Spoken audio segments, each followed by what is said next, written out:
بسم اللہ الرحمن الرحیم علی رسول الکریم۔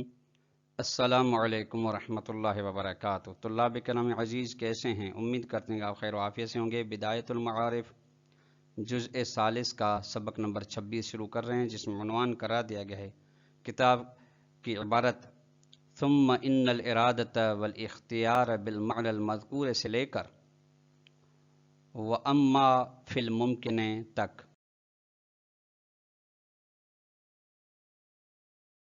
آج کے درس میں جو طلاب کرام عزیز نکات بیان کیے جائیں گے وہ یہ ہیں: نمبر 1، ارادہ اور اختیار کا جو معنی کیا گیا ہے روایات کے ساتھ تنافی نہیں رکھتا، یعنی خداوند متعال کے لیے جو ارادہ اور اختیار بیان کیا گیا ہے وہ روایات کے ساتھ تنافی نہیں رکھتا۔ نمبر 2، اختیار لفظ کے استعمالات بیان کیے جائیں گے کہ اختیار کہاں کہاں پہ استعمال ہوتا ہے، کس چیز کے مقابلے میں استعمال ہوتا ہے۔ نمبر 3، محالات کے ساتھ قدرت الہی کا تعلق کیا ہے، پیدا کرتا ہے یا پیدا نہیں کرتا۔ آئیے عبارت کو ملاحظہ فرمائیں۔ ان الارادۃ والاختیار بالمعنى المذکور، اس کے بعد وہ ارادہ وہ اختیار جس کا معنی ذکر کیا گیا خداوند متعال کے لحاظ سے کے بارے میں، یہ ارادہ و اختیار لا تنافی ما دل من الاخبار، منافات نہیں رکھتا اس چیز کے ساتھ جس پر روایات دلالت کرتی ہیں۔ جس پر روایت دلالت کرتی ہیں وہ یہ ہے کہ الا ان ارادتہ تعالی ایجادہ و احداثہ، روایت فرماتی ہیں کہ خدا کا ارادہ وہی ایجاد ہے، خدا کا ارادہ وہی احداث ہے۔ احداث و ایجاد ایک ہی بات ہے، یعنی عدم سے وجود میں لانا۔ لأن النفی فی تلک الاخبار اضافی لا حقیقی، جب ایجاد ہے تو فرماتے ہیں کہ جو روایات میں نفی آئی ہے یہ نسبی نفی ہے، حقیقی نفی نہیں ہے۔ وَإِنَّمَا حقیقی نفی یعنی مطلقاً، مراد یہ ہے کہ یعنی مطلقاً ارادے کی خداوند متعال سے نفی نہیں کی گئی، بلکہ ارادے کے ساتھ کچھ متصلات و مقرونات ہیں جو نقص و عیب کا سبب بنتے ہیں، اس ارادے کی خدا سے نفی کی گئی ہے۔ وَإِنَّمَا النَّظَرُ فِيهَا إِلَى الْعَامَّةِ الَّذِينَ فِيهَا، یعنی ان اخبار میں جو کہ نفی آئی ہے جن میں، ان میں نگاہ ان عام لوگوں کی جانب ہے جو کہتے ہیں یا کل کہتے ہیں بامکان ارادت فی تعالی، کہ خدا کے بارے میں ارادہ ممکن ہے، ما معافی ہے ان چیزوں کے ساتھ جو اس ارادے میں ہوتی ہیں۔ وہ کیا ہے؟ من التأمل و تروی و حدوث الجزم والقصد، کہ ارادے میں چونکہ غور و فکر ہوتا ہے، حدوث اور ارادے میں جزم یقین ایجاد ہوتا ہے، پھر ارادے میں قصد اور تصمیم بھی ہوتی ہے، یہ تمام چیزیں خدا کے ارادے میں ہیں۔ اس ارادے کی نفی ہے خداوند متعال سے۔ ومن المعلوم، بدیہی سی بات ہے کہ ان الارادۃ مع هذه المقرونات محال بالنسبۃ الیہ تعالی، خدا کا ارادہ اس میں غور و فکر بھی ہو، بعد میں کام انجام ہو، غور فکر کرنے کے بعد پھر تصمیم لی جائے، جزم کیا جائے، جزم کے مرحلے تک ارادے کو پہنچے پھر انجام دیا جائے، ایسا نہیں ہے۔ یہ ایسے مقدمات کے ساتھ خداوند متعال کے لیے ارادہ محال ہے۔ کیوں محال ہے طلاب کرام؟ محال کے لیے لأنہ، چونکہ خدا عالم بجمیع الامور، چونکہ خداوند متعال تمام چیزوں سے آگاہ ہے۔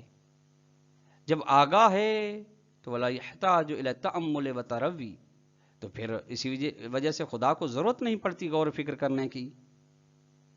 ایک بات تو یہ، دوسری بات یہ کہ غور و فکر کے لیے فرض کر جس طریقے سے ہمارے پاس اعضاء وغیرہ ہوتے ہیں، دماغ ہوتا ہے، دل ہوتا ہے، وہ تو یہ جسمانیت کا لازم ہے، وہ بھی خدا کے لیے نہیں ہے۔ ولا یکن معرضا للعوارض والطوارئ، اور خدا محل عوارض، محل حادثات نہیں ہوتا کہ یہ اجسام یا دل و قلب و ذہن و دماغ وغیرہ خود کے لیے آ جائے جو اس کی جسمانیت کا سبب ہے۔ ولذا، اسی وجہ سے نفت الاخبار المذکورۃ، جو ذکر کی روایت انہوں نے نفی کی ہے غور و فکر و جزم و قصد کے ساتھ، ان کی نفی ہے، اسی ارادے کی نفی ہے، نہ کہ مطلقاً ارادے کی نفی ہو۔ ولا نظر لہا، روایات کی نگاہ نہیں ہے الی نفی الارادۃ الخالیۃ عن هذه الامور، روایات کی نگاہ نہیں ہے کہ ارادہ اس ارادے کی نفی کی جا رہی ہو خداوند متعال سے جس میں یہ چیزیں نہیں پائی جاتی، غور و فکر و تصمیم و جزم وغیرہ.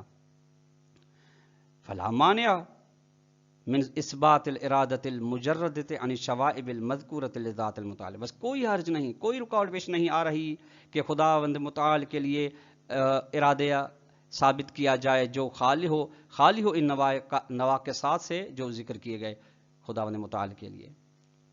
چونکہ یہ تمام نواقصات جسمانیت کا لازمہ بنتے ہیں، محدودیت کا لازمہ بنتے ہیں. ومن المعلوم بدیہی سی بات ہے کہ ان الارادۃ والاختیار الخالیۃ عن المقرونات المذکورۃ من المعانی المدرجۃ فی حقیقت قدرتی تعالی ففہم واغتنم.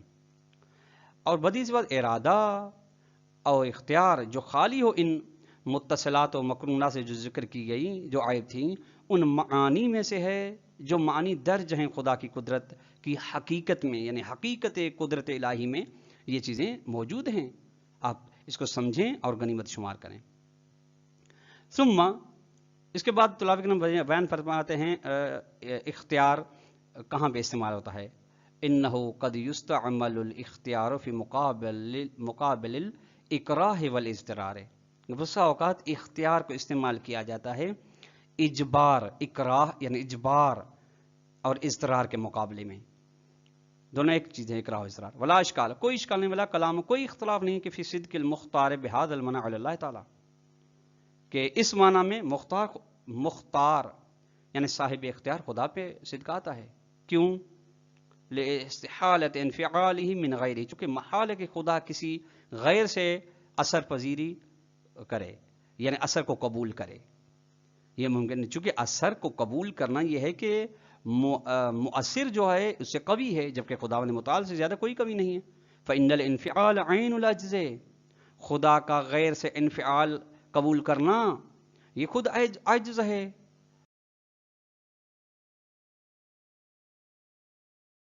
ہوا اور یہ عجز الہی ینافی کونہ صرف الکمال و غنی مطلقا، خدا کے صرف کمال ہونے کے ساتھ اور غنی مطلق ہونے کے ساتھ منافات رکھتا ہے کمال یکفا جس کے بعد، چونکہ اس سے کوئی اوپر ہے ہی نہیں جو جس کے احاطے میں خداوند متعال آ سکے.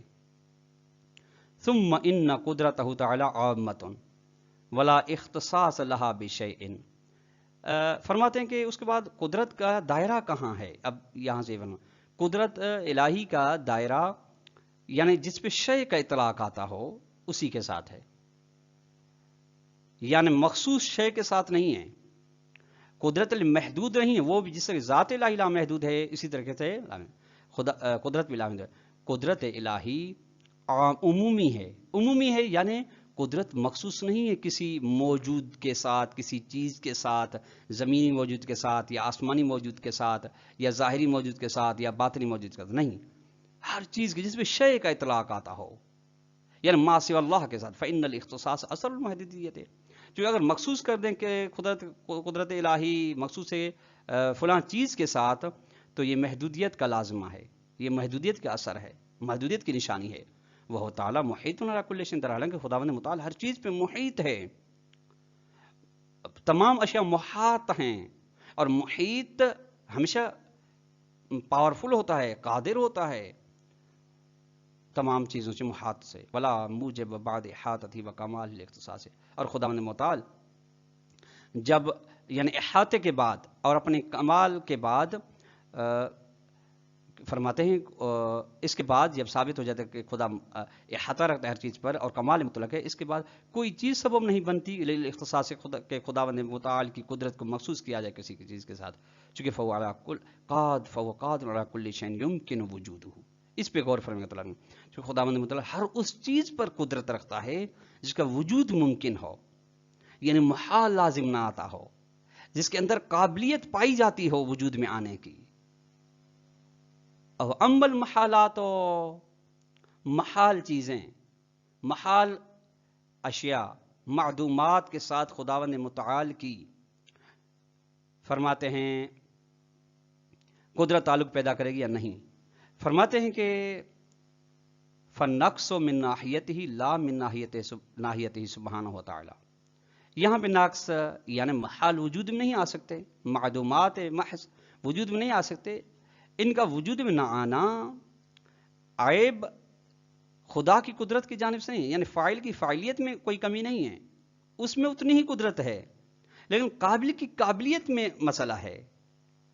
نقص خود محال کی چیز ہے، یعنی اس میں ظرفیت اتنی نہیں، صلاحیت نہیں، اتنی نہیں، گنجائش نہیں کہ وجود میں آ سکے۔ ومن المحالات، محالات میں سے ایک مثال یہ ہوا ان یخلق اللہ تعالیٰ مثلہ، یعنی خدا خود جیسا کوئی پیدا کرے، یعنی خدا خود دوسرا خدا بنائے، یہ محال ہے نا، یعنی شریک باری محال ہے، کیونکہ جب بنا رہا ہے تو اس کا مطلب کہ مخلوق ہے، مخلوق ہے تو محدود ہے، تو پھر وہ خود جیسا کیسے بنا؟ لأن معنی، اس کا معنی یہ کہ ان یکون الممکن المخلوق واجبا، ممکن الوجود جو مخلوق ہے محدود واجب الوجود ہو جائے، وہ خلف خلاف فرض ہے، یعنی اجتماع نقیضیں لازم آ رہا ہے۔ جب آپ کہہ رہے ہیں کہ مخلوق ہے تو محدود ہے، اور جب آپ کہہ رہے ہیں واجب الوجود بنائے یعنی خود جیسا بنائے تو یعنی لامحدود ہے، یہ محدود و لامحدود اجتماع نقیضیں ہیں اور یہ خلاف فرض ہے۔ اما فی الواجب، واجب کے سلسلے میں یہ ہے کہ فإن اللازم بعد ذلك هو ان يكون المخلوق المماثل في عرضه لا في طوله، اس سے مراد یہ ہے کہ یعنی ایسی مخلوق پیدا کرے جو اس جیسی ہو مخلوق اس جیسی فی عرض، اس کے عرض میں ہو، طول میں نہ ہو۔ غور فرمائیں طلاب اکرام عزیز، طول میں یعنی جیسا کہ انبیاء کرام ائمہ علیہ السلام ہیں جن کے اندر خداوند متعال کے تمام کمالات موجود ہیں بطور تام مخلوقی لحاظ سے، عرض میں یعنی خدا کے مقابلے میں بالکل استقلال کے ساتھ، یعنی وہ بھی غنی بھی ذات ہو، وہ بھی بالکل واجب الوجود ہو، یہ ممکن نہیں ہو سکتا۔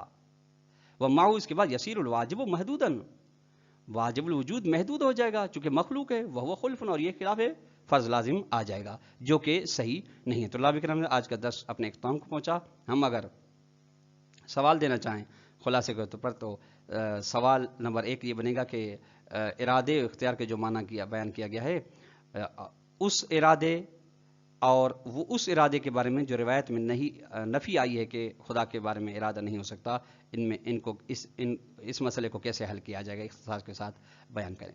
دوسرا سوال یہ بنے گا کہ اختیار کہاں پہ استعمال ہوتا ہے، یہ اس کو بھی اختصار کے ساتھ بیان کریں۔ نمبر آخری اور تیسرا سوال یہ ہوگا کہ حالات کے ساتھ خدا کی قدرت تعلق پیدا کرتی ہے یا نہیں، اس کو بھی اختصار کے ساتھ بیان کریں۔ والسلام علیکم ورحمۃ اللہ وبرکاتہ۔